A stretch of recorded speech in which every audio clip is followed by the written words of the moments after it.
Hey guys, welcome to the Marissa Effect, the podcast where real talk meets deep connection. I'm your host, Marissa, and around here we are all about honest conversations, fresh perspectives, and living a life that feels aligned, inspired, and unapologetically you. Whether we are diving into relationships, wellness, or those aha moments that shift everything in life, this is your space to grow, laugh, and feel seen. I'm so happy you guys are all here with me, so let's go ahead and get into it. Hey guys, welcome to another episode of the Marissa Effect. This week's episode is completely aligned with my vision for starting 2026 on an aligned path, doing what I want to do, connecting to my spirituality, just really delving in deep into getting to know myself better and going with my flow. So Amanda, she's the guest this week. Her story and this practice, this Ayurvedic practice that she has under her belt is truly inspiring. And honestly, it just teaches me, and I'm sure it will teach you, that it's not about living a perfect lifestyle. It's about living an aligned lifestyle and just something that supports you as a whole being. So I'm really excited to dive into this. And Amanda's story is something that we can all relate to. She talks about some digestive issues she had in her past, some anxiety and angst that she was feeling. And that's not something I feel like we're all disconnected from, right? So it was cool. It was truly a cool way to learn the practice, especially if you you're not familiar. And it was a great start, a great first show of the new year. And I'm excited. So let's go ahead and get into this episode. I've gotten my yoga. I have my yoga certification in Vinyasa. Yeah. And I did that like 3.5 years ago. The year after COVID, I got that done. And so I felt like I was learning a lot, a lot of spirituality practices that I didn't really know prior to like really diving into that yoga world. Mm-hmm. And I kind of feel like this might be aligned to it, right? 100%, yeah. Yeah. So I'm really excited to tap back into that world and you educate us on everything that how that lifestyle is even lived and practiced. It's exciting. Yeah. Yeah, totally. Yeah. Thank you for being on the show. Of course. Thank you for having me. Yeah, of course. All right. So tell us a little bit about yourself. Okay. Well, I am 35 years old. Mm-hmm. I was born in Orlando, Florida. And I've been in the fitness industry for a long time, 2010. I love fitness. I got yoga certified later in my early 20s, like 20. I don't even know how old I was, but yeah, I mean, I don't know what else about me. I teach at the Montana Method now. Yes, she does. She is a teacher at the Montana Method. They know about the Montana Method. I talk about it almost every episode. Mm-hmm. Yeah, and so do you think you live this Ayurveda lifestyle to the present day? I think it's always going to be a part of me, mm-hmm. But I am very flexible with that lifestyle now. Mm-hmm. And it's something that I would like to integrate more into how I live now. But I lived it so intensely for so many years. And I got so much healing from it. But it was a journey for me. I was very intense, I guess you could say, with it. Not intense, but just so committed to that lifestyle. And it is a challenge to bring that into modern life, to maintain all of those practices. It's a commitment and it's a choice, and it's a beautiful way to live your life. And you truly can experience such a state of balance. Mm-hmm. But it's hard to keep that going. But it's a beautiful practice because you don't have to be rigid with it, you know? So mm-hmm. I still live it, but it's not as, I guess I'm not as committed to it as I used to be. Got it. If you don't mind, can you talk about a little bit what called you to that practice and what is it? So for somebody who's never heard of it before, what is that practice? So Ayurveda technically is a medical system, mm-hmm. and it's super old. It was created alongside the practice of yoga. So it's mm-hmm. the sister science to yoga, also known as the lifestyle that supports the practice of yoga. Oh. And it's really just, it's a way to live in balance with nature. It's all based in nature. So they took the 5 elements, you know, they kind of observed the ancient rishis and sages, you know, kind of observed nature, you know, and they saw that those elements, earth, air, water, fire, space, you know, they don't just show up in nature, but they also show up inside of us. Your body. Yeah. So it's kind of like, it's a way to live so that you can experience your true nature. Yeah. It seems like a very intentional lifestyle too. Very intentional. Does the diet and what you consume go into that as well? So much. Yeah. Okay. So much of what you eat, but it's not just what you eat. It's about understanding your unique makeup and, you know, the food you eat, yes, of course, like based on the seasons, but also knowing your body type. How do you cook that food? Oh, wow. And what spices do you use? And how can you support your unique, because we're all unique. You know, we have like a unique makeup of the dosha, of the doshas, which I'll explain more about that. But, you know, we all have a unique makeup. And so really understanding that to support, you know, your digestive system and, you know, the way you cook, the way you live. Yeah. Fascinating.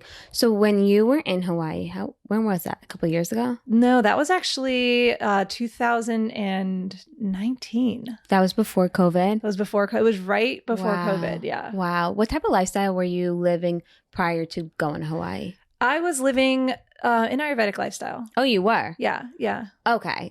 So you already were aware of the practice? Yes. And then that called you to learn and expand more, and you went to Hawaii to immerse yourself in it? Yeah. So my journey started in 2017, actually. Oh, okay. Wow. And I had gone. That's a decade.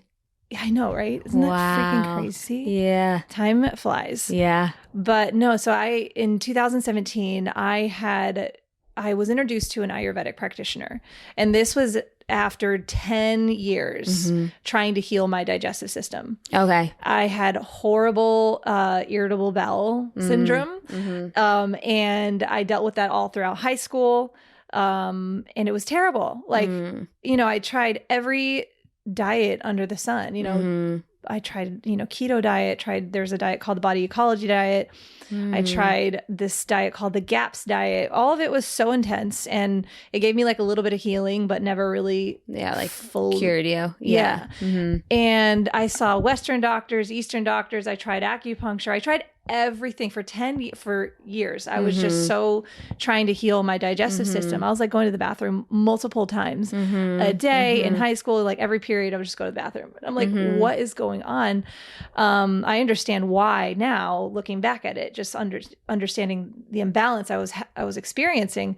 But I was pretty much like at rock bottom in 2017. Wow. Because I was teaching at Orange Theory at the time. I was teaching probably 20 classes a week. I had just started working at Cycle Bar, and I was really tired. Yeah, just burnt out. My digestion was off, so the foundation wasn't there. Yeah. And then I just reached this state of so much disconnection with myself that I was like desperate to feel change. Better. Yeah. And so that's why when I found the Ayurvedic practitioner, my boyfriend actually introduced me to her, and I was like, I'm going to go all in on this. Like, if this doesn't work, I don't know. You tried everything. So you put all I get that. Yeah. So young though to be experiencing all of this, you know? Yeah. So you must be a naturally in tune person to know as a kid, like you were a kid basically. Yeah. Like, I'm not digesting well and there's something going on. Because I feel like as a younger person, I didn't have that mind-body connection the way I have it now. So it's pretty fascinating that you were like, no, I got to talk to all the different doctors and try these different things versus taking like a medicine that a doctor just tells you and just taking your feelings for what it is and like living with it, you know? Yeah. No, I mean, I took medicine for a little bit. Yeah, I bet. I was desperate. You know, it was when your digestive system isn't working. I know. It's like you can't live like that. No. Oh, no. I'm sure it's uncomfortable. You probably had like a foggy, like you weren't present, right? Just uncomfortable all the time. Uncomfortable, bloated. I'm like, I can't like wear what I want to wear constantly. You know, your whole life revolves. Yeah. For anyone that struggles with, I feel like irritable bowel is kind of a common thing, you know, but it's just a really uncomfortable situation. And then the doctors are like, oh, you just have to manage your symptoms. And you're like, there's no way that I'm going to that it can manage this the rest of my life like this. Yeah. Okay. So you met this doctor, and what did she, like, what was the testing? How did she assess you? What was that experience like? So I met her and she explained to me what Ayurveda is. I resonated with it so much. And yeah, I mean, as far as the testing goes, an Ayurvedic practitioner, they will look at your tongue. Oh. And they can tell so much just by the way your tongue looks. That's cool. They'll take your pulse. They basically diagnose exactly, you know, what your state of balance is, and also what your state of balance was when you were born. You know, so you have like when you're born in a state of balance, and I can't remember which one is which, but there's your Vigruti and your Prakruti. Are those the what are they called? Not the doshas. Oh, they're not the doshas. It's okay. like one of them is your state of balance and the other one is your current state of balance. Okay. Because after you're born, you know, based on like your lifestyle and what you eat, who you surround yourself with, like the things in your life and your environment, they can either keep you in your state of balance or you'll fall out of alignment. Out of balance. Yeah. And it's very hard to maintain balance. Like life isn't about being in a perfect state of balance. It's more of like, you know, Ayurveda gives you the tools to get understand. Yourself back. Okay. Yeah. Okay. Wow. Fascinating. Okay. So she looked at your tongue. She looked at my tongue. She asked me questions about, you know, your character. She kind of observed my characteristics, you know, my hair, my skin, my eyes, everything. They look at that and then asks you questions about your tendencies, you know, about your mind. You know, it's the mind and the body. And so it's what are your tendencies? Do you tend more towards anxiety? Do you tend more towards, you know, just I don't know, various questions to get a full understanding of how your mind works and how your body functions, and then full assessment to understand, okay, what is your current state of balance? What dosha is out of balance in your body? There's the Vata, Pitta, and Kapha. So what are doshas? Like, are they like the, what are they called? Oh my gosh, they're leaving me. Mind, body? Nope. The colors. Oh, chakra. Yeah. Are they like that? No, they're not. No. I mean, they're all related, but no, chakras are definitely like different. Okay. Yeah.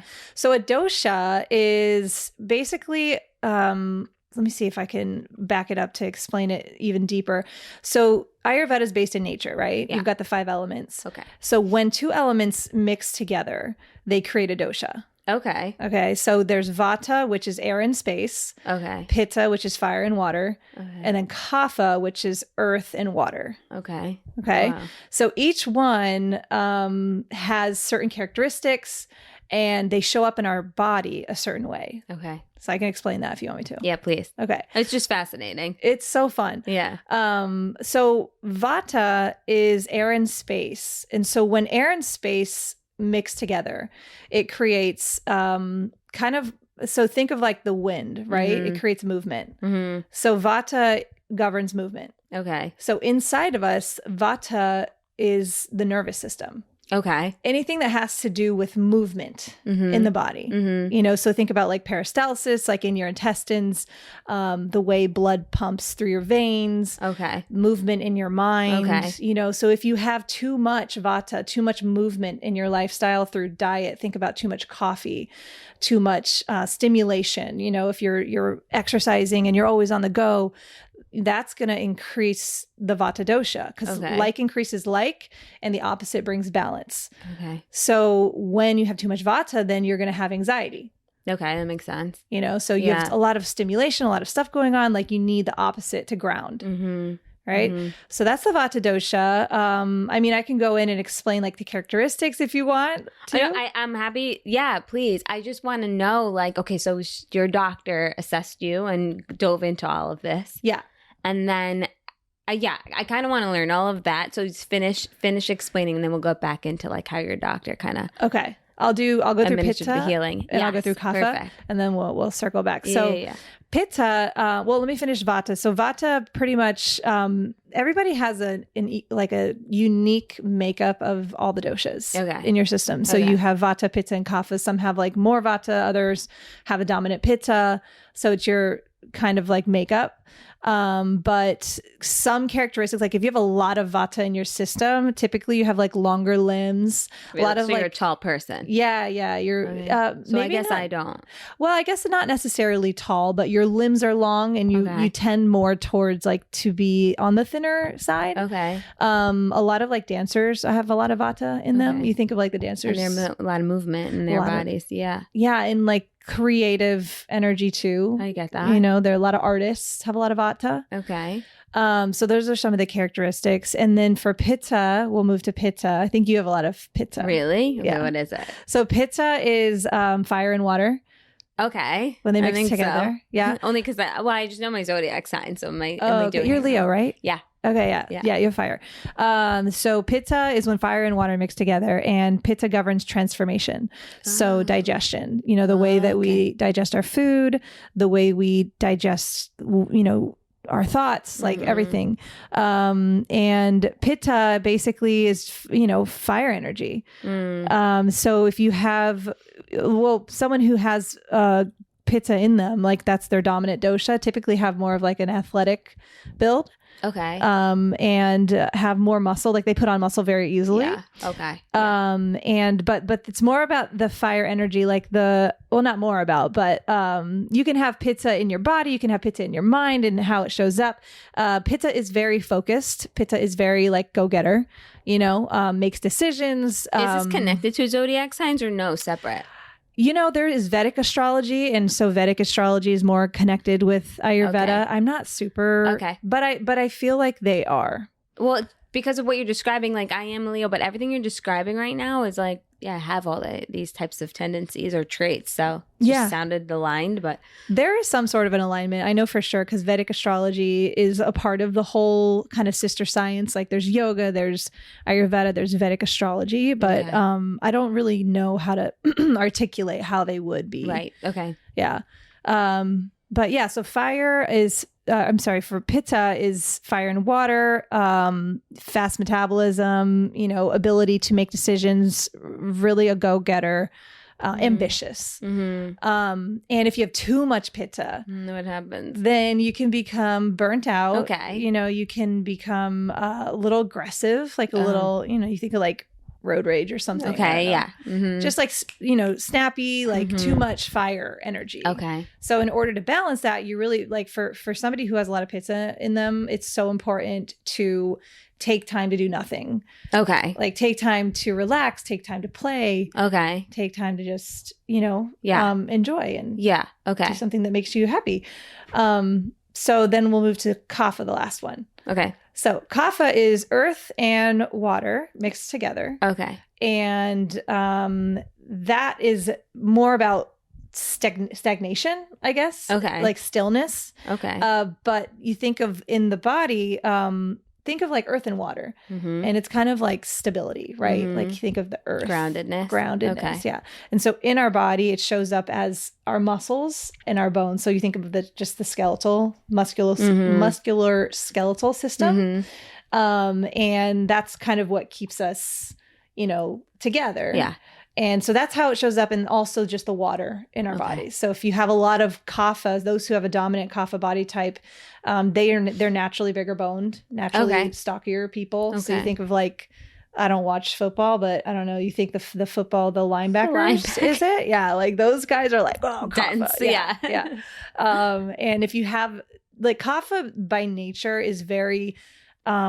They're grounded people, so a lot of people gravitate towards them. Like they can hold space for people, you know. They're very calm energy, and they don't get overstimulated easily. You know, it takes a lot versus someone with a vata, high vata. Like they're very sensitive to like stimulation. Someone who has a lot of kapha in them is like very grounded.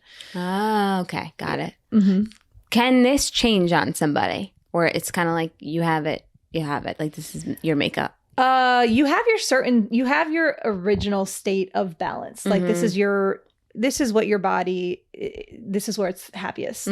But yeah, your doshas change all the time. Okay, they can change, but like, I guess your situationally or where your environment all impacts it. All of, your environment, the food, the, way that makes sense. Your sleep, everything. That makes sense. Wow, fascinating. Yeah. Then this is science backed. Yeah, it is. There's a lot of Western medicine now that's the research is totally backed. Wow, cool. Yeah, like there's a guy, Dr. John Douillard, Douillard. He's brilliant. And everything he puts out there is all like basically science backed, you know, so Ayurveda, but just the science behind all of it. And it's fascinating because this has been around for thousands of years and it's just stuff that was understood so long ago. Yeah. And now it's like all this Western medicine is basically, proving it. Yeah, right. Wow, so cool. All right, let's go back though to you and you finding this doctor, because I feel like you finding this doctor awoke in something in you and took you on this journey. Yeah, totally. Okay, yeah. So I found her and I dove in head first. I was like, okay, I love it. I'm into it. And I was so desperate. I was like, I'll do whatever it takes.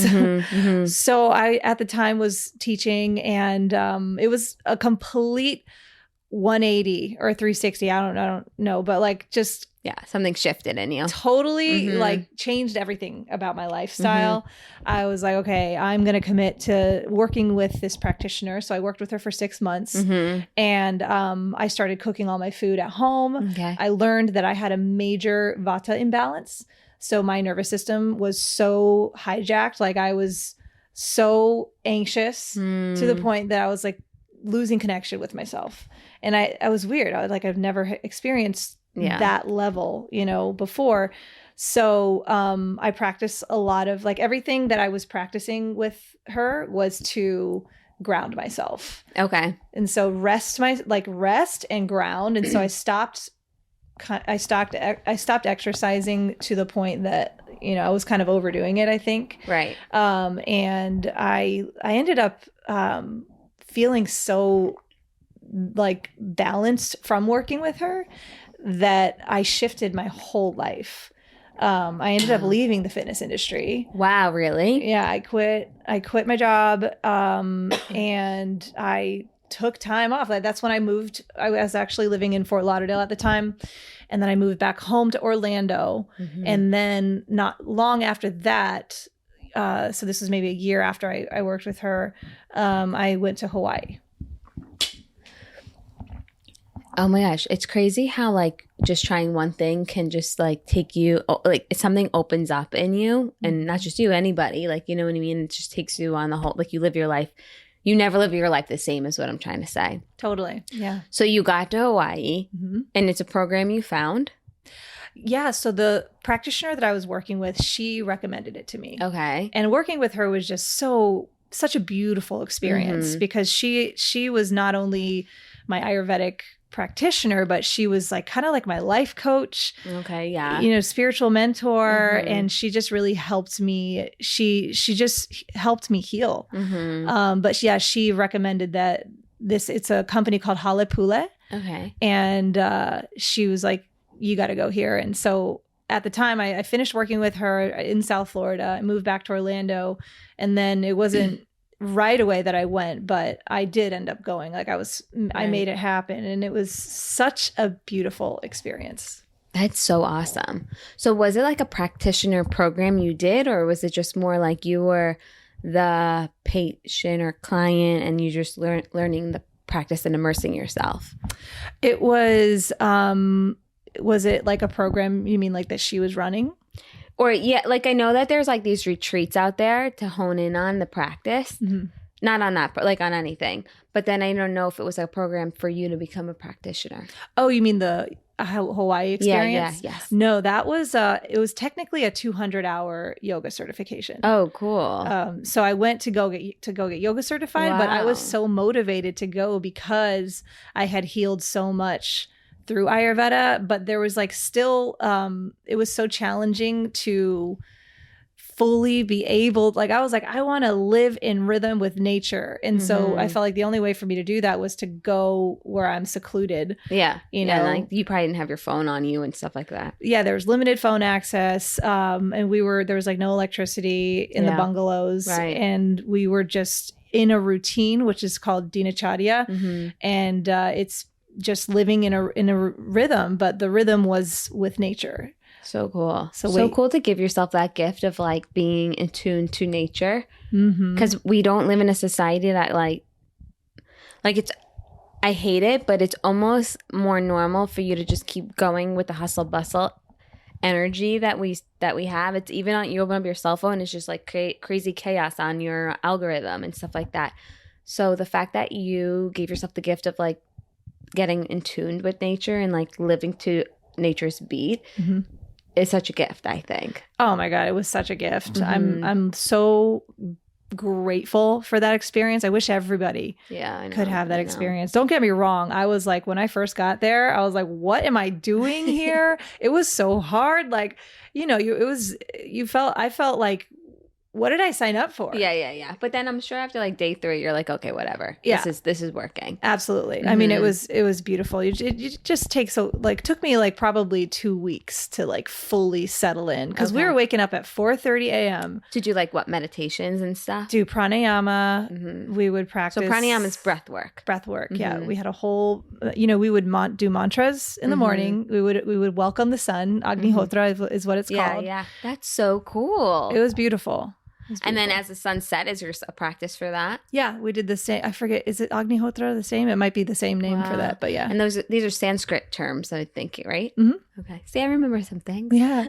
When did you get certified? 2021. Oh, okay. Like the year after COVID. Oh, and nice. It just gave me something to do, because the world was still in a weird place where the world was open, but it's not as open as it is like today. Today we're like back to normal, like full-fledged, but do you remember that? Yeah. So that it was just a weird thing. And then I felt so isolated from just the world shutting down that I think I was meant to kind of tap into the mind, body, and wellness area of life, because before COVID, I was like out drinking with my friends, and like I just didn't take the time to really get to know myself, you know? Totally. So then when the world shut down, I didn't live in fear of getting COVID or anything like that. The virus in itself was not scaring me, but it was like the isolation and not being around my friends. And honestly, I was the fittest I would ever have been. I every day would ride my bike. I would do exercises just because I was so bored. And it was great because I felt like we were supposed to live that way. The farms were coming to communities here. You were in Orlando. I was in Orlando. Yeah. So the farms had so much produce, and they weren't open to sell. So they would just come and mobily to different communities, and you'd be able to buy this like big box of produce, and like and it was just so cool. And I just felt like, and if you were running out, you give it to your neighbor. I'm just like, wow, I think I was meant to live. I think we're all meant to live a life like that. Totally. Like I feel like that's human. That's what true humanity is, you know? Yeah. So that part I loved. And then then we got back into the world, and I'm like, I kind of don't want to go back to work, and I don't want to do this hustle bustle life, but whatever, you got to do what you got to do. Yeah. But yeah, so that's when I did it. I did the yoga teacher training, and I was like, oh, I kind of like this. I like the meditation. We drank a lot of herbs, like teas and stuff, but loose leaf though, not like bags. And I was learning a lot about like the, I'm going to call them elements, but that's not what I mean. It's just kind of like what they have to offer you. You know what I'm trying to say? Like the different types of loose leaf tea. Like there's different blends and stuff. Like they all have something to offer you. Properties. Yeah.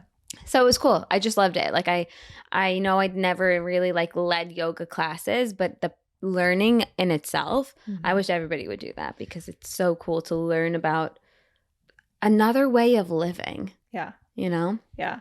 Yeah. And then yoga is a whole path, and it just opened my eyes so much. Because when I went to this experience, I really, I practiced yoga, and I always would say, oh, I want to be a yoga instructor one day, but I didn't know that much about it. It wasn't until getting there. And like, I knew a lot about Ayurveda, But then learning about the path of yoga and just all of it. Yeah. It's just, there's such a path there, and it opens your mind, and it's so cool. It's a beautiful way to live. Yeah, it really is. It really is. So I'm glad you did that, because to me, like, that's like the true yogi way. That and like going to Costa Rica or something like that. That's like the real yogi way. Yeah, you know? Yeah, totally. I mean, I'm impressed with myself that I did that. Sure. I'm like, wow.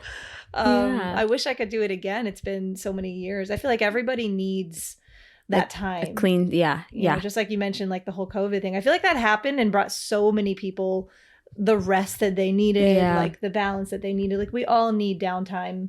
Yeah. And the time to just like disconnect. It's so important. It's so important, but I think I felt isolated. So I think it's because it was unknown. Like, how long are we going to stay locked down for? So I didn't really know. I couldn't really rest because I was still so unknown. Plus, you were fearing this crazy, crazy virus. So, like, yeah, I agree. But I will never forget, like, that my community, like, people would be outside going for bicycle rides or just walks, or they would sit and like admire the lake. We had a beautiful lake in that development, and nobody looks at it. It's probably even now that the world's open up, no one even looks at it. Right. But during COVID, people got their chairs and they just sat out there, maybe ate a sandwich, read a book, and like, why aren't we using our land or our properties that way? Yeah. Because we're not slowing down. That's why. Right. No, totally. So yeah, we crazy. all need to slow down. And that's, bringing it back to Ayurveda, the Vata dosha. It's like the most common dosha to go out of balance. Really? Which, remind me of which one that one is? The overstimulation. So Vata and that makes sense. Air and space. Right. Yeah. But that makes sense because now we're on these cell phones that like jive all of that. Yeah. Yeah. God, oh my God. It's everything in society. It's the cell phones. It's the, the schedules, like having to do this and do that, and being around so many different energies. And then also like going out on the weekends, and it's just, I remember when there's so many ways we're taught to live life correctly that it's not correct for everybody. So you could give advice, but like not everybody is subscribed to live the same exact lifestyle. Yeah, totally. Yeah. And that's why I love Ayurveda, because it's like when you understand what your makeup is, you can understand what your tendencies are. Yeah. So then you're like, oh, okay, I know I have a tendency to get overstimulated very easily. So I need to make sure that I have my grounding practices in. I need to make sure I learn how to set boundaries. I need to learn how to, do all the things that's going to help regulate my nervous system, more so than someone who has kapha and they're like, okay, well, I have a tendency. Kapha, if you have too much stability or stagnation, you can end up becoming a little depressed. So they have the tendency to put on weight. They have the tendency to, want to be reclusive. So it's just like a guideline, but we all have like a unique way. Yeah. So crazy. So much goes into being a human being. It truly does. I know. So bring us through a day in the life of when you were like really in this practice. What did your day-to-day look like? Pretty much my day-to-day. Do you want me to tell you when I was in Hawaii, or more so like when I was at home? When you were really living, breathing this lifestyle? Okay. So we would wake up at 4:30 in the morning before the sun and do our tongue scraping. Are you familiar with that? Yeah, but I only am familiar with because it gets all the bacteria off. What else? Is there more to this practice? They say your tongue is connected to your internal organs. So when you scrape your tongue, you're kind of getting the toxins off of your tongue, and that can also kind of clear things up. Okay. Yeah. But yeah, pretty much you're just getting the bacteria. You're scraping your tongue. You do like 10, I forgot, 10 scrapes? Yeah. 10 or 11. I can't remember, but for some reason there was like a specific number that I was taught. And probably just so you don't overdo it, Okay. Yeah. And we would do also the neti pot. So it was like your morning practice was, the neti pot. It's like where you have a little pot of water and you drain it through your nose. You never done that? No. What does that feel like? Drowning? No, not at all. I know some people are like averse to it, but it's actually really nice. Like you finish really? it. And, it like doesn't clearing? hurt. Like clears out? You feel like, just fresh when you finish. Yeah. So you basically just pour it through each nostril and you blow it out. It looks like a little teapot or something. And just basically. Cool. Yeah. Okay. We had little like tin ones, but so 10 scrapes. of copper. Neti pot. Mm-hmm. Oh my gosh. Wow. Okay. So we do that. And then we would go to... And then why neti pot? Is there a reason for that? Neti pot, how can I articulate the reason behind that? I don't even really remember why we would do that, but it basically clears out, you know, it has something to do with like meditation and the nadis. Okay. I don't even know how to articulate it, honestly. Okay. But there's a purpose for it. Okay. There's a purpose. I mean, I figured there would be. Yeah. Yeah. But we would do that, and then we would go drink our water, warm water. So it's like... What, lemon? I don't know that they did lemon, but that is an Ayurvedic practice. Like squeeze lime actually in the morning, just a little bit of lime.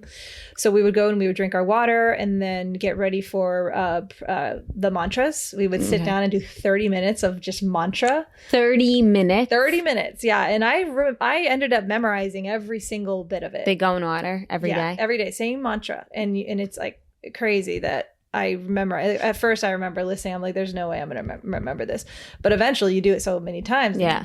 So we would do that. And then we would go into pranayama from there, because you want to do that before you eat anything. Okay. I did not know that. Well, because you're doing a lot of like diaphragm work, moving the abdominals. Yeah. Like the stomach in and out, and breathing. So if you have food in there, it's kind of hard. You know. Okay. So we would do that for about 30 minutes, meditate, and then we would go have breakfast. And then we would have like our own time to do our own thing. What was breakfast like? Oh, breakfast was different. For a week, we did something called a khichdi cleanse, which I used to run khichdi cleanse groups. But so for a while, it was just like kunyi is what it's called. So that's basically just rice porridge. So it's rice with a little bit of ghee, a little bit of ginger, turmeric, salt. So yummy. Very simple. Just something enough to like wake up your digestion, but nothing too heavy. Other days it was stewed fruit. Other days it was I'm trying to remember. I don't know, just different versions of like porridge. Never like eggs or anything. Yeah. Like that. Wow. Yeah. Wow, that seems cool. Yeah. The food there was incredible. I mean, we were eating food from the farm. We had like an Ayurvedic, pure, clean, probably tasted clean too. Oh my God. It was so good. I mean, she has a whole Ayurvedic chef program. And so the food was, I was like, oh my God, this is crazy. Wow. But yeah, we had a private chef like cooking all the food for us. Oh my gosh, sounds amazing. Awesome. But, did you think you were hungry? Like, I'm a snacker. I don't know if I'd be good for a program like this. Oh, it was hard, you know, because that's part of what balances you with Ayurveda is 3 meals a day. Right. You know, eating with the sun, biggest meal at lunch. So that's like your circadian rhythm too, right? Yeah. Wow. Yeah. So, okay. Because that is your circadian rhythm, like rising with the sun and going to bed when, well, not everybody has the same circadian rhythm though. I don't know about that. I think, well, circadian rhythm, isn't that just like when you're in rhythm with nature, right? I don't know if people have different circadian rhythms, do they? I don't know, because this is new to me, but I also read on my Oura ring like that I'm falling asleep naturally with my circadian rhythm. So in my mind, I'm thinking, I'm sure the people at the bar partying till 3 a.m. are not in line with their circadian rhythm, unless that's normal for their body type. But I don't know. I know there's also morning people and nighttime people. I am not a nighttime person. Yeah. If the sun has set and it's dark outside, my body just thinks like start winding down for bedtime. Yeah, me too. And I think I was always like that though, even as a kid. Especially when it's cold, I'm like, fuck that. I don't want to go outside. I want to just be comfy at home, safe, you know? Yeah. Yeah. Yeah. I don't know. It's interesting because Ayurveda has a certain like format, I guess you could say. Not a format, but just, you know, wake up between the hours of 4 and it's because there's a time, like there's doshic times of the day. So when you wake up between the hours of, I think, 4 to 6 a.m., you wake up in the hours of Vata. So everything's like a little bit lighter, and that's a really good time to meditate. So I don't know. I think everyone's different. I don't know enough about the science behind like circadian rhythms, but I think once you're in a state of balance, it's just natural. You can, I think you're more easily, you can wake up, you're not like so heavy in the morning, you know, things like that. But I don't know, honestly, like I've always tried to be a morning person, like wake up at like 4 o'clock, 5 o'clock. Do you still practice that? Heck no. Okay. I do not do that. That's one thing I'm like, I try so hard to wake up at 5 a.m. and I only do that on the day I teach Montana method on Wednesdays. Right. Yeah. And I'm a 7 a.m.er. Same. I don't need to fight myself to get up at 7 in the morning. That's a natural time for me, for sure. But anything earlier than that, I'm like, come on, this hurts my body. Yeah. So to get up and do a full routine, I feel like I would just have an adverse reaction to it. Yeah. But maybe that's a fixed mindset. Well, I think it's definitely something that takes time to, you have to really be in routine, because once I was there, of course, like I was waking up at 4:30 every day, and then I was falling asleep at 8:30 at night when the sun went down. So it became easier, but it's to maintain that in modern. And you did that for 30 days. And they said, what do they say to develop a habit? Is it 15 days? I thought it was 21 days. Oh, so 21 days. So you did past 21 days. So your body was like truly like, okay, we do this now. Yeah. Yeah. And when I was leaving, I was like, I don't want this to end. Like, I want to keep going. And so I tried to maintain it for a while. And I did probably for like a good year at home, cooking food, getting up, doing my pranayama. When you were cooking food, was it the food that you just described that you were getting when you were in Hawaii? I had their cookbook. And I was already really used to cooking that way from working with the practitioner before going. So I really enjoyed that food. Is a cookbook public? Like, can somebody buy on Amazon or something? Yeah, it's called Simple Ayurvedic Recipes, I think, by Myra Lewin. MAYRALEWIN. So yummy. Everything in there. And she has another cookbook too, but yeah, really, really tasty. Yeah. It's all vegetarian. So if you want to Are you a vegetarian? No, I'm not. I'm not. Yeah, I used to be same. Yeah. We have similarities, a lot of them. Yeah. A really, really long time. I stopped being a vegetarian 3 years ago, actually. Oh, really? Yeah. What made you want to stop? Honestly, my hormones were super out of whack. I was in constant anxiety every day. And I was like, I have to try something than just like accept that this is the normal reality, you know? And then I went to a functional wellness doctor and I got blood work done and I did a hormone panel. And she was like, I think you should try to put meat back into your body. If you truly don't feel called to do it, then don't do it. But I think it's worth you seeing how you feel with reintroducing meat into your body, because I think I wasn't eating the right proteins at the right times, and I was working out so much that I was fatiguing out, and my hormones were all over the joint. So you have to eat to support your hormones, which we're not taught. You know, we're just kind of taught to eat your 3 meals a day, and we're so focused on calories, and I wish we would focus on like quality of food than we focused on calories. Like all I ever hear anybody say is this is this many calories, but it's also frozen food. So it's not that great for you. Yeah. Sorry to be mean, but you know what I mean? So it doesn't really matter how many calories you're taking at that point because the food is like poisonous. Yeah. You know? Yeah. So it kind of opened up my horizons, and I was like, this is just not the type, like, I don't know really why I was so passionate about being vegetarian. I was young when I made the choice, and I felt good. And your body changes naturally. So, you know, for 10 years, your body does change. And I was just willing. When you're that uncomfortable, like you were describing your story, you will try anything. Yeah. So I did. And honestly, I was feeling good. And was it the immediate concrete answer? No, because I think I just run anxious. Like, I also think I could get off my cell phone. I think I could do things, maybe wake up at 4:30 and meditate. Like I don't do these things naturally. Like I really like to live a healthy lifestyle, but like there are things that I kind of skimp out on, and I think we all do to some degree. 100%. Yeah. No. So that's really what called me into meat. And then around my period, I try my hardest to get like red meats in, because I feel like it has to help some way balance my irregularities. Like I will be sad and depressed, and I get like really, really down in the dumps around my luteal phase. Same. And then when I eat like true greens and then a red meat, I feel okay. I don't feel 100%, but I feel like that more balanced. And I think that has I really believe that has something to do with it. For sure.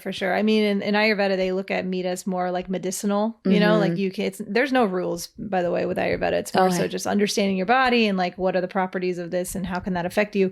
But yeah, I think I mean, hormones, the cycle is a whole nother element of like, okay, you know, Ayurveda gives you and there's a way to live as well to there's a way to eat and live to balance your hormones from an Ayurvedic perspective. But outside of that, yeah, I mean, the hormones are just so like we fluctuate, man. And the food that we eat is truly so it changes our experience throughout this, like the whole cycle syncing and all that. That's something that I want to do a little bit more research about, right? On. Yeah.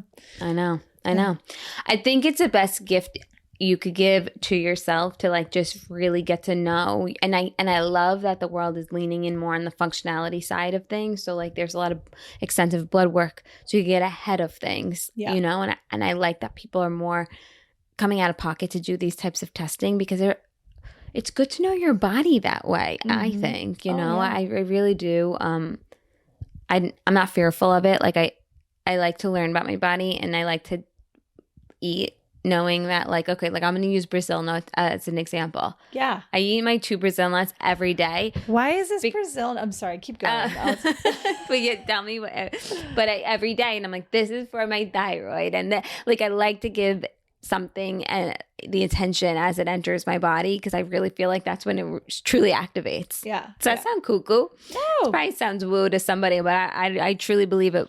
Food is medicine. Food is medicine. Yeah. I mean, it's what we put in our body, you know, and it's like things have prana in it and it's like life force, you know, life force. Yeah. That's why it's so important to like eat the superfoods and eat the foods that the earth provides. Yeah. But, what were you going to say about Brazil nuts? So it's just so funny because my boyfriend the other day was like, we need to start eating 2 Brazil nuts a day. And I was like, oh, okay, interesting, fascinating. Let's go get some Brazil nuts. And we go to the store and the lady at the cashier, she was like, you're only supposed to eat 2 of these a day. Yeah, I'm like, everybody knows it's like about Brazil nuts. And now you say it. I'm like, I guess like. They say 2. So I asked my functional wellness doctor, like, what if I eat a whole like a handful of them?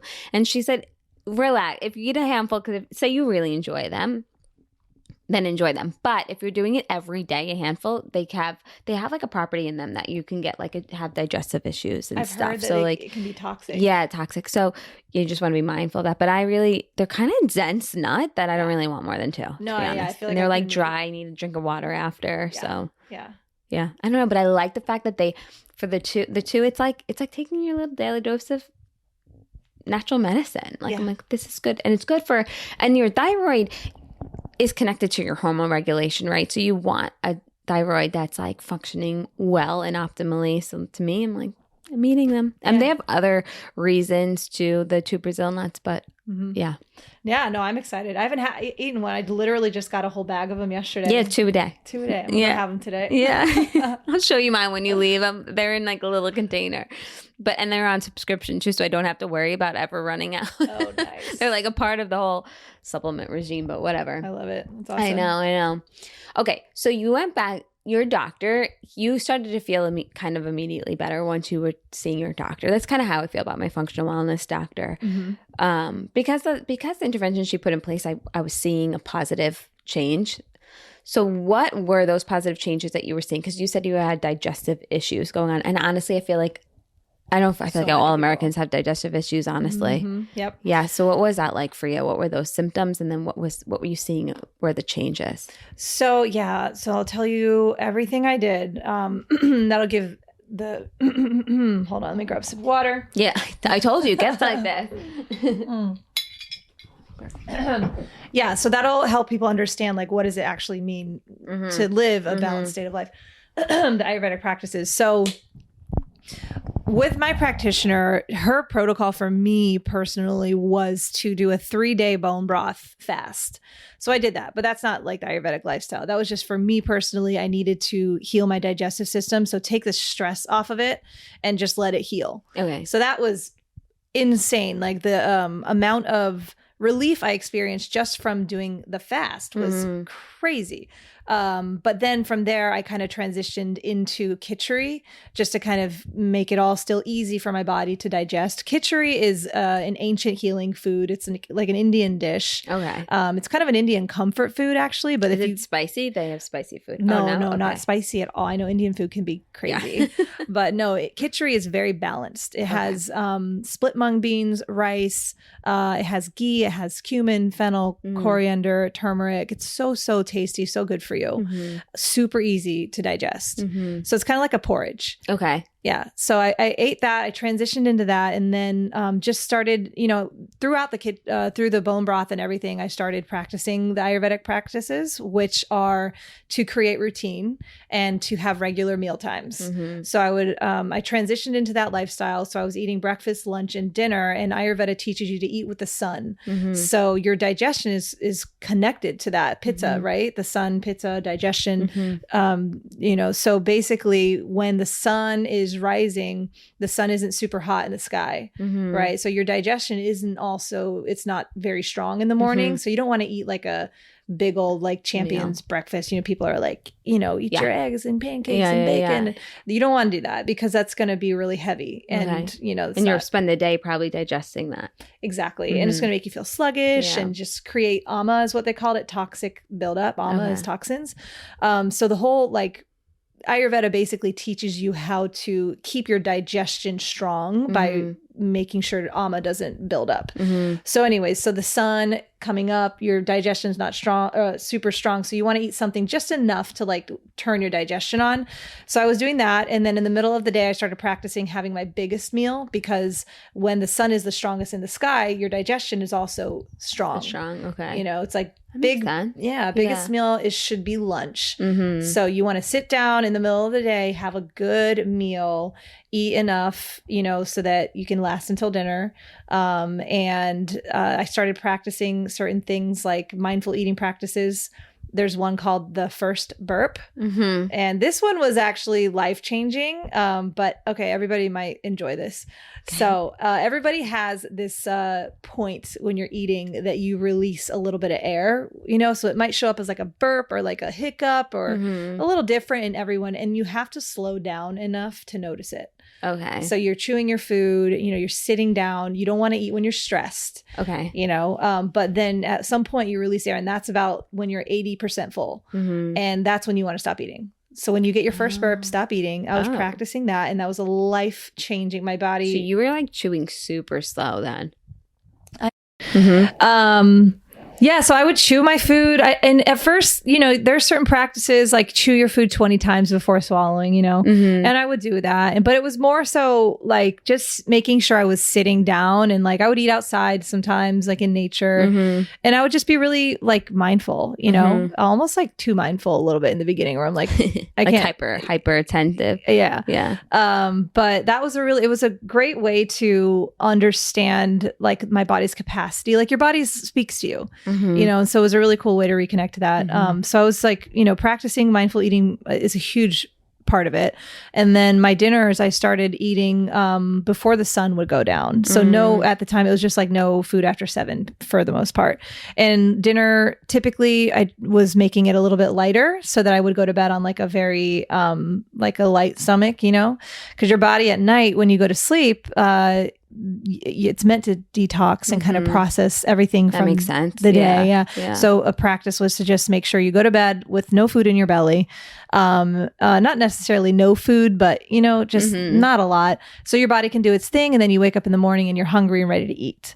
Okay. So that was what I was doing. I was basically doing 3 meals a day, mindful eating practices, cooking with spices. Spices are so powerful. And I was practicing like the Ayurvedic meals. And so there's a way to eat based on your nature. So mine was Vata. And so I needed to do lots of root vegetables, because roots they're grounding, sweet potatoes, squashes, things like that. And so I was putting certain spices that were really warming and grounding because I needed that, because I had too much of that Vata, cold, light, dry, Yeah. So I was doing that, cooking my food. I think at the time I was not vegetarian. I was still eating the meat because I needed that like blood building. But another practice I was doing is drinking room temperature water. Okay. So don't you think that's good naturally for you? I only like room temperature. Yeah. Because I don't feel like it's good for my nervous system. Totally. Yeah. It's good for your digestion. Ayurveda, everything is centered around the digestive system. They call it Agni. And so every practice that you do is to keep Agni strong. Because if your digestion is strong, then everything else is in balance. Okay. If Agni is not strong, then toxins can start to build up, and that creates disease. Like it all starts from there. So yeah, that's why everything is about digestion. But room temperature water in the morning with a little squeeze of lime. I was doing that. I wonder what the lime has that was like an added property. Yeah, lime, I don't know exactly what it is, but I know that it citrusy? Stimulates your liver, and it helps kind of wake things up in that sense. Okay. So yeah, I'm sure there's other benefits to it. But other than that, what was I doing? Cooking the food, drinking water, no coffee, gave up coffee, which was like still to this day. No, and I drink. I'm a coffee fanatic. I love coffee, but it's like something that I have to be very mindful of because I do have a nervous system, like very sensitive nervous system. Yeah. So if I go overboard, like I really feel get buzzy. Yeah, I get buzzy. Same. But no, I'm more now. I'm like very balanced, and I think that that's a healthy. Personally, I think it's it's all a choice. Like you can live that lifestyle to a T if you want to, if that makes you feel good. But my journey was like, okay, I really needed that like to level get you back on track. To get me back on track, yeah. But then it was like I felt like I couldn't sustain that because there were parts of me that weren't being expressed. I get that part too. I get that part actually what you just said, because that's how I felt when I was doing my yoga teacher training. I'm like, I really like this lifestyle, but I don't see myself living and breathing it because I don't know, for me it would have made me feel a little isolated. I love the people that live and breathe it, because I'm like I just think in life, like, we're supposed to be experts in what is truly called for us, so it's not really truly called for me to do that 24/7. Totally. But I love that I gave myself the time to learn the practices because they're tools. They're like added tools in my toolbox. I don't like, I used to think, Marissa, you're faking it. Like you're fake being a little yogi, but you could be a yogi and be in like in the normal world. Like totally, you watch TV before bed, and even though you know it's wrong, but you know what I mean? So, I get it. Yeah. I get like kind of having a balance to it. Yeah. Yeah. No, yeah. I totally had to learn that like the hard way, I guess you can say. Yeah. Because I used to feel like shame. I'm like, oh man, like why am I, I should be living. There's a lot of shoulds and like shouldn'ts in my vocabulary at one point. And I was like, okay, stop that. Yeah. And that was something I actually learned when I was in Hawaii. Cause I was way back in like high school. I struggled also with like a little bit of I don't know. I think they call it like orthorexia now, which is like way too healthy eating and like exercise and like hyper focused on it, and it was more so I see now from a doshic, like Ayurvedic perspective, well, was that out of balance and causing that? But basically, just learning not to be so rigid and extreme with things, was a part of my lesson. The practice. Yeah. So even when I started Ayurveda, I was like doing everything perfectly to a T. Yeah. And I was like, I need to do it this way so that I can experience healing. But that even mentality was throwing me out of balance. Yeah. Yeah. So, dude, it's so hard to be human. It's even when you have the best intentions to like do the right thing. Yeah. I think that's just a part of the journey, though. You're supposed to know. Totally. And I think the most reflective part is what you just said. Like, that wasn't working for me to be so to the T about it. Like, when it worked the most was when I kind of put the things into practice, did it, and then lived the way I wanted to live too. Like, you saw probably the best results when it was done like that, it sounds like. Well, yeah, I saw like the most, I can say that I was in such a state of balance when I was practicing it more, committed, when I was more committed to it. But I would say I felt more like relaxed and more authentic with myself when I stopped, like, and even how I live now, like I think all of it's still a part of me. Yeah, of course. I practiced it for so long, and like 3 meals a day, being mindful. But like you said, it's tools. Like you have tools in your toolbox. Life is not about being perfectly in a state of balance. Like it's, we live in a modern society. Like we're going to go thrown out. Like our environment, the weather changes. Like that affects us. I know. And if we lived in a cold environment, that affects us too. Like we're very fortunate that we live in a warmer climate. But like, yeah. It's all encompassing. So yeah, and also one thing I remember learning when I was in Hawaii was that you can't force it. You know, like there will be a time in your life, if that's a part of your journey and that's what your soul wants, you know, that a decision happens naturally. For example, like I remember they were talking about one lady that practiced Ayurveda and loved Ayurveda, but she just didn't want to give up Coke. Like she wanted like to keep the drink or like the drug. Oh, okay. No, oh my God. I'm like, drink. wait, what? That would be so intense. No. She didn't want to drink. She didn't want to give up drinking Coca-Cola. And it was, but that was like her choice. And it was, but she still loved it and practiced it. Yeah. You know, and it's like, you can't force her, because then it's like you force it and then it becomes a punishment. Yeah. No. Right. No. So there will and there's come a like day. something to be said about guilty pleasures, I have to say. That they're fun and exciting. So her having that Coca-Cola once a day or however often she has it is whatever. Like keeps her in her flow. There's something about, the mental aspect of it where like, you know, you can't force it, because then it just knocks you out of your flow, like you said. Yeah. Not to say Coke is good for you, you know what I'm saying? It's syrup, I know. But she likes it. I'm sure it's bubbly, it's sweet. I get it. It brought her some level of kept her vibration high, you know? I get it. So no hating. No, I get it. There are some questions that I wanted to ask you, like to wrap up, but do you meditate? I don't right now, but I always have the intention to get back into it. Yeah. I need to. And when you meditate, do you meditate with a sound in the background or a guided meditation, or like you can truly quiet your mind down? I have practiced it both ways, but I always prefer to have some sort of a guide usually. Yeah. For me, it helps. Okay, good. I'm just trying to get better at meditation. We'll say it's a 2026 goal of mine. You are still connected to the fitness world. Oh, yeah. And I know you do your own coaching thing on the side too, right?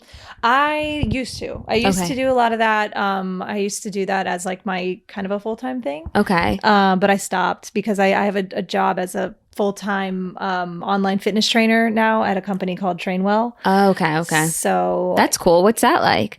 It's fun. I mean, it's a remote lifestyle. So I was like, I'm all about it. So this company hired you and you have clients through them. So now you're not doing your own personal thing. Is that what you're saying? Okay. Yeah. But I want to. I at the time was kind of going through something in life where I needed more stability and kind of in running my own business and like doing all that was so fun and it inspired me so much and I loved it, but it was not stable and I just like needed the stability, you know? So I ended up getting that job, and before that I like went up to New York, tried a job there, but ended up at the Trainwell. And so I always want to get back into it and do it because it fills me so much, and I want to kind of figure out a way to articulate it so people understand how to bring that lifestyle into modern day life and still live and be a human, you know what I mean?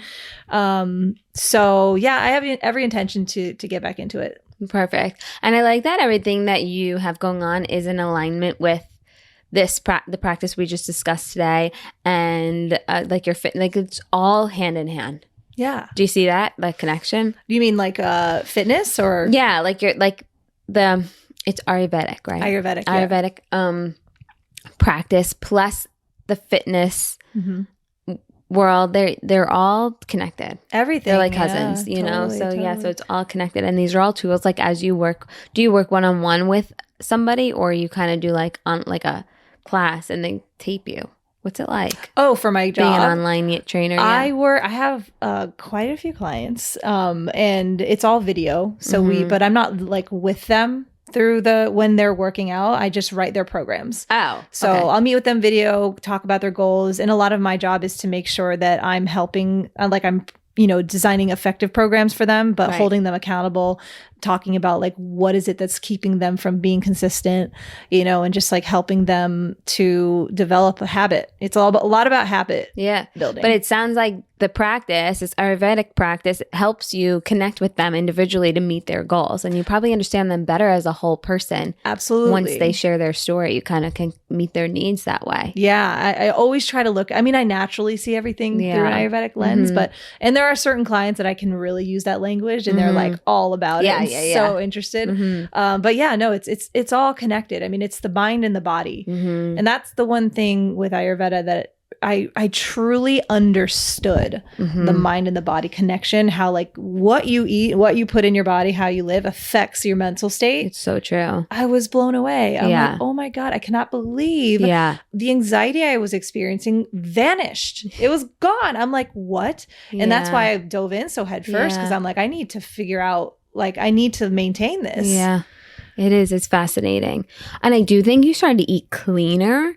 And I think that also affects like your mindset and what what your psyche is telling you all day long. So your thoughts were going from a fear negative and vanishing because there was nothing fueling those negative thoughts. Yeah. You know what I mean? Like it was like pure food in your body. So I feel like it was just like pure thoughts have to come from that, right? Absolutely. But there is one element that I will say I feel like was missing. It's like we have these imprints, and in yoga, you probably maybe have heard it, samskara. Okay, yeah. Have you heard of it? Yes. It's like we have these imprints that we form, you know? And so if you don't have some sort of a practice, like a mental training, meditation or something, or a mantra. Or they even say you should have an altar at your house that you kind of just go to over your favorite things, and you just kind of like, you don't need to say a prayer, just like it should just ground you. You know what I mean? Some sort of a practice it to kind of like help you, because otherwise then the mind will keep going there. And so even though you may feel a sense of relief for a little bit, you know, if you don't like really heal those samskaras somehow, you know, there's so many different ways they'll come back. And then, you know, I've interviewed a friend of mine. We were talking a bit more about spirituality and like the differences in like religions and stuff. But it was her practice is pretty cool, and it's more spiritual based. But I'm losing my track of thought.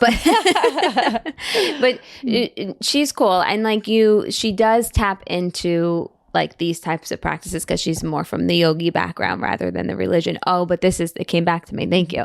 I just feel, and I said this to her, like we all need to have some sort of faith or connection to the universe, or, you know, your God, your higher being. Yes. So our souls, I feel like crave it. Absolutely. And I think that faith, like what you were describing, like go and have something that grounds you, whether it be like your altar at home and your altar, guys, it could be like some gems and stones and stuff. Like it doesn't have to be anything major, but I really did learn the importance of that in my yoga teacher training. But like, yeah, to have an area in your house that's like sacred to you, and you could kind of come to home, like come back to yourself when your world feels like it's spinning. Yeah. And that has to do with trust in a higher being. Absolutely. I really believe that. 100%. And that is the one thing that I reconnected with, because I've always been spiritual my whole life. And like I grew up a Christian, you know, but I'm not religious. You know, we went to church on the holidays type of stuff, you know, but I always had a connection with spirituality, you know, and going to the Hawaii retreat, like probably really, just like really unlocked it. Yeah, it connected me again to that higher power. And I'm like, that was the element that was missing this whole time. You know, it's just so important to be able to like trust and feel something bigger than you, and to be able to like just surrender, because it's hard. Like when you're going through stuff, you know, you need it just is so powerful to have that connection. Yeah. No, I love it. I love these conversations. I could go on and on and on, because I just feel like this is what we're here. I know that there's professions and there's different levels of success, but ultimately I feel like we're here to like really learn ourselves and like learn how to live a well-connected, aligned, higher living lifestyle, you know? 100%, yeah. And that's why I love Ayurveda, because it truly is the study of yourself. Yeah, it's fascinating. So it's fascinating. Thank you so much for being on my show. Of course. If somebody wanted to follow you or connect with you, do you have a social media that they can follow you on? Yes, you can follow me on Amanda K. Rogers. Okay, perfect. Thank you all for tuning in to this week's episode on the Marissa Effect. This is where conversations stick, stories spark something real. If today's episode moved you, made you think, or gave you a little inspo, please share it with a friend. And don't forget to subscribe, rate, and leave a review. It truly means the world. Until next time, keep showing up, stay curious, and remember your story has an effect too.